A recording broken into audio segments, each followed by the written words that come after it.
Assalamualaikum warahmatullahi wabarakatuh. Anak-anakku semuanya, kita berjumpa kembali dalam pertemuan pelajaran Bahasa Indonesia kelas 8 semester ganjil. Masih bersama Ibu Ika di sini. Apa kabar kalian semuanya? Semoga kalian dalam keadaan sehat. Pertemuan kali ini kita masih akan belajar di KD 3.1, yaitu menelaah struktur dan kebahasaan teks berita yang dibaca dan didengar.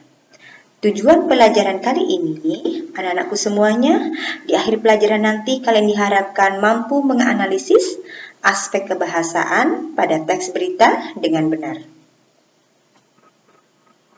Namun sebelumnya, mari kita mengingat kembali pelajaran yang lalu, yaitu tentang struktur teks berita. Masih ingat kan bahwa struktur teks berita ada 3. Yang pertama adalah kepala berita, yang kedua tubuh berita, dan yang ketiga adalah ekor berita. Pada kepala berita berisi orientasi berita, yaitu merupakan pembuka tentang hal yang akan diberitakan. Pada tubuh berita berisi peristiwa yang merupakan tahapan inti dari suatu berita.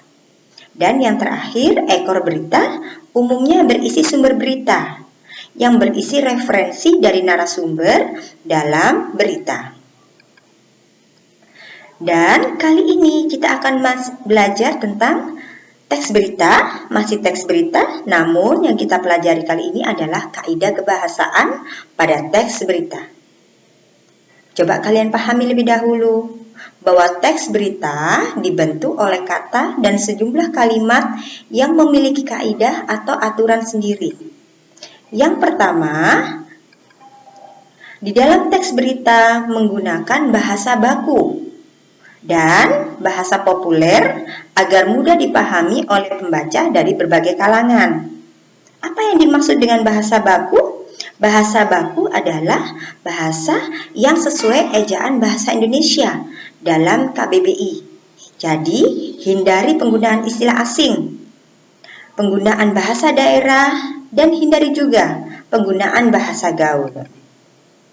Yang kedua, penggunaan konjungsi. Jadi, kaidah kebahasaan teks berita yang kedua adalah menggunakan konjungsi bahwa. Kenapa? Karena konjungsi bahwa berfungsi untuk menghubungkan antar kalimat di dalam berita. Contoh, setelah diperiksa di Medan, BNN mengetahui bahwa keduanya dikendalikan narapidana LP Cipinang, Jakarta. Di dalam kalimatnya menunjukkan kalimat tidak langsung. Di sana ada kata bahwa. Nah, kata bahwa inilah yang menunjukkan bahwa teks berita menggunakan konjungsi bahwa.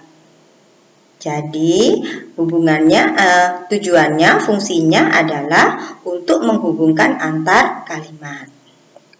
Nanti kalian coba cari kembali di dalam teks, ya. Yang ketiga, penggunaan kalimat langsung. Apa maksudnya? Penggunaan kalimat langsung ini sebagai variasi dari kalimat tidak langsungnya tadi.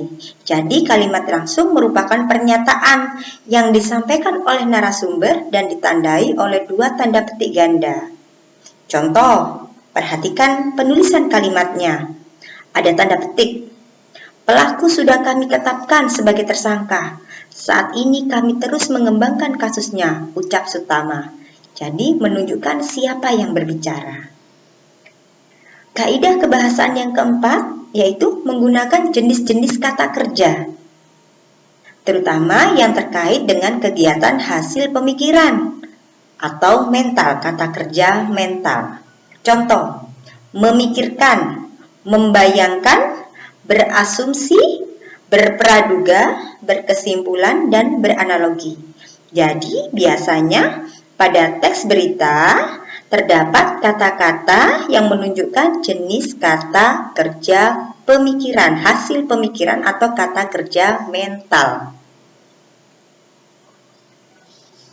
Berikutnya, kaidah kebahasaan yang kelima yaitu di dalam teks berita Seringkali kita dapati ada penggunaan kata keterangan, terutama keterangan waktu dan keterangan tempat. Kenapa? Karena di dalam teks berita terdapat kelengkapan unsur kapan dan unsur di mana. Jadi otomatis pasti akan kita temukan jenis kata keterangan tempat dan keterangan waktu.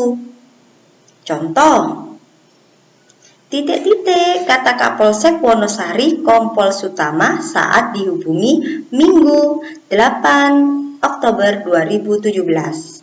Di sana ditunjukkan ada keterangan. Iya betul, keterangan waktu. Ada menunjukkan hari Minggu dan tanggalnya. Yang terakhir adalah penggunaan jenis-jenis konjungsi temporal. Apa itu konjungsi temporal? Konjungsi temporal menunjukkan waktu, betul. Contohnya, kemudian, sejak, setelah, awalnya, akhirnya. Hal ini terkait dengan pola penyajian berita yang umumnya mengikuti pola kronologis atau urutan waktu. Karena teks berita, kenapa? Betul, teks berita menceritakan suatu peristiwa. Contoh, pelaku datang ke sekolahan, kemudian, ada kata kemudian. Nah, kata kemudian inilah yang menunjukkan konjungsi waktu. Kemudian langsung bilang ke kepala sekolah untuk menyosialisasikan kupon wisata dan kuliner. Ya, nanti pasti kalian akan bisa. Mudah sekali cara mengerjakan atau cara mencari kebahasaan di dalam teks berita.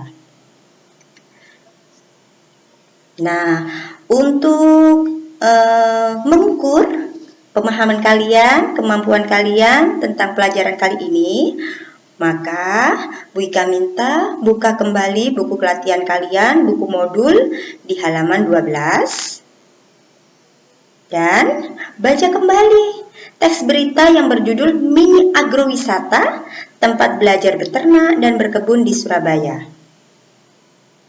Setelah kalian baca, kemudian identifikasilah kaidah kebahasaannya. Seperti yang tadi, yang 6 tadi, ya. Nah, bagaimana cara mengerjakannya? Perhatikan contohnya berikut. Nah, Bu Ika sudah memberikan contoh di sini. Ada gambar tabel, ya. Di sana ada 3 kolom. Masing-masing di sana ada nomor 1 kata baku. Nah, nanti kalian cari contoh kata baku di dalam kalimat yang ada di teks berita. Cukup tuliskan 1 saja kalimatnya, kemudian digarisbawahi mana yang menunjukkan kata baku.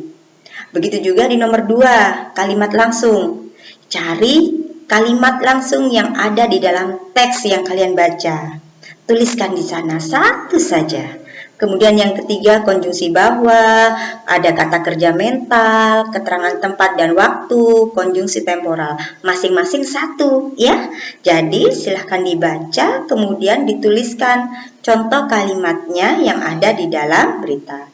Jadi kalian kali ini belajar menganalisis kaidah kebahasaan pada teks berita. Tulis, salin di buku tugas kalian. Dan kemudian nanti kalau sudah selesai silakan difoto, kemudian dikirimkan ke grup WA. Ya, apabila ada pertanyaan silahkan langsung japri saja ke Bu Ika. Cukup sekian, Bu Ika akhiri. Terima kasih, selamat belajar. Semangat terus membaca, jangan pernah bosan untuk membaca, ya. Dan Bu Ika percaya kalian adalah anak-anak hebat, anak-anak yang luar biasa. Terima kasih. Wassalamualaikum warahmatullahi wabarakatuh. Tetap jaga kesehatan.